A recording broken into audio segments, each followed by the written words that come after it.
Hello and welcome. As we have seen global investors cheer the US Iran peace deal announcement, yet all are awaiting for the finalization of this peace deal. How has this impacted the key sectors from hospitality and tourism to the glass manufacturing sector altogether?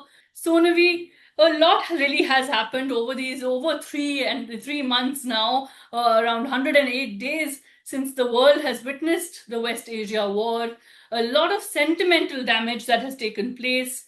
Your thoughts on how this will really impact the tourism demand, the psychological impact on passengers traveling in the coming months? As you rightly mentioned, there has been a direct impact which is really psychological on the and the sentiments of the traveler have been impacted because Mhm. people travel for a host of reasons, but they certainly don't travel to be stranded away from home or to be in a difficult situation where the flights etc get cancelled and then traveling back becomes an entire ordeal in itself. So I think the Middle East tensions, when they escalated, there were several cancellations. There was a dip in inbound travel, which was expected. India was actually heading into the off season, really, with April, May, and June being summer months across the country.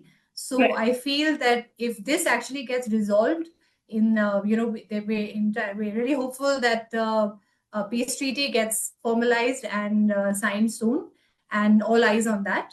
But we're extremely hopeful that the sentiments of the traveler actually will resume, because the volatility in fuel has played an impact. Then there's also been, air connectivity issues. There have been cancellations on certain sectors as well. So we're looking forward to a lot of normalcy in travel, and we really look. And at Neemrana, we've been hopeful throughout the last 3.5 months, and things are looking up for us now. Right, hopeful of normalcy, Suraj. Would you say that the glass manufacturing sector entirely is also hopeful of normalcy after this Iran US peace deal does indeed get signed? And really, what are the lessons to learn for India's manufacturing sector going forward?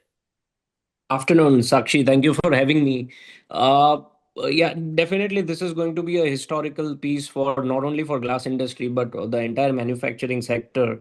Because in era of globalization, we had gone boundaryless and disruption in global supply chain, especially the West Asia crisis, had created a huge impact and spike in the gas prices, fuel prices, which impacts glass industry directly, and especially industries like us. We operate 24 by 7. We are not at freedom to stop our operations and then again resume. It has a huge operational impact.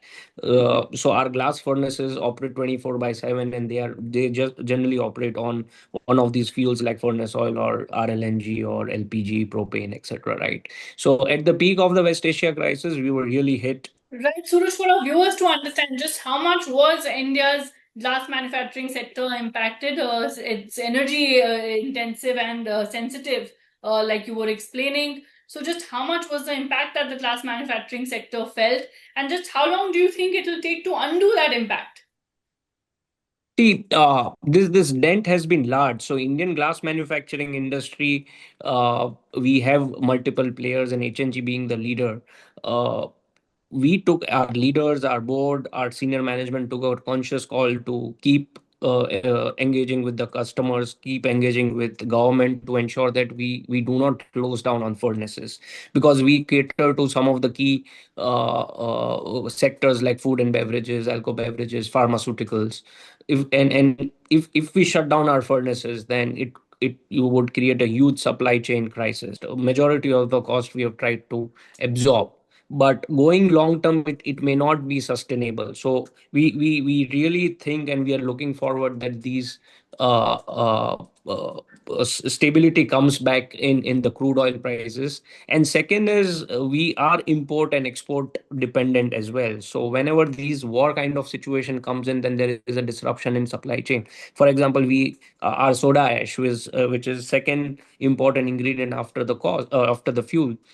It is, we are heavily as a glass industry, since India is not self-sufficient on soda ash production, we are heavily import dependent, right? So all these factors like Strait of Hormuz, soda ash supply, that contributes a lot on viability and functioning of a glass industries like us. Right, so we are really looking forward to that, and looking forward for normalcy so that we can also uh, cater to our customers, to our vendors without disruption, major disruptions. Right, you're looking forward to normalcy there. So, Navi, for those wondering, look, just how much of an impact if these routes do open up, the key Middle East routes, just how much of an uptake are we expecting in travel, in the hospitality industry entirely, in particular for India, given these key months? Well, Sakshi, we are certainly hopeful that we will see revenues rise steadily between 10 and 15% in the tourism industry across India, especially in the heritage hotel segment. And there's a reason for that, because heritage hotels are primarily hubs really for destination weddings, for offsites as well, also for leadership events. We also have series business that comes in from various parts of Europe. We also have, a lot of business coming in from North America per se. So looking at the timeline, that if this actually gets formalized on 19th of June, then there's nothing really holding us back. And we look forward to a fantastic season ahead. Okay, then we could see a fantastic time ahead across sectors. Suraj, do you see a significant uptick in export demand as well? If, of course, these global trade routes really open up and we see things finalizing on the 19th.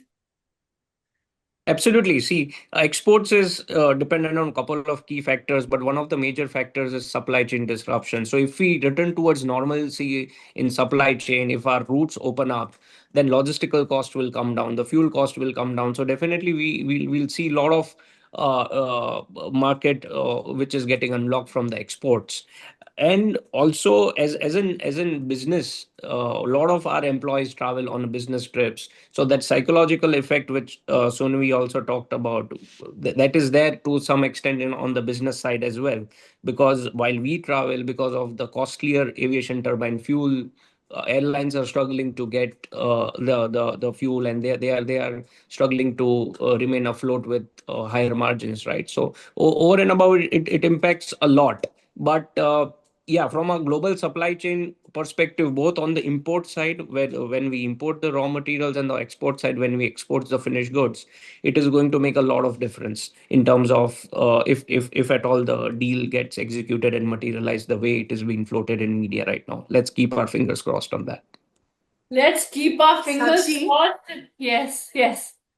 may I just add that, apart from the revenue side of things in the hospitality industry, if the fuel prices reduce, even if it happens, over a period of time, there is a direct impact on hospitality, because, like other, sectors, we are also paying freight expenses. We're also spending a lot on repair and maintenance costs, especially in heritage structures, because we don't compromise on the quality of the guest experience at all. And then, of course, there is the chain of food and beverage supply across the country. So these Right. are really a few things that we would really be looking forward to, and we're keeping our fingers crossed. Right, we are keeping our fingers crossed, really. And like you said, we are going to see an impact of this across the board, across sectors. So while the world is awaiting this key signature and this key finalization of the US-Iran peace deal on the 19th of June, of course, the industry leaders across the board saying that the potential impact across sectors is going to be felt and is going to be significant to drive India's economic growth further. Thank you so much, both of you, for joining us for this exclusive interaction on Times Now Digital. Thank you for sharing your thoughts.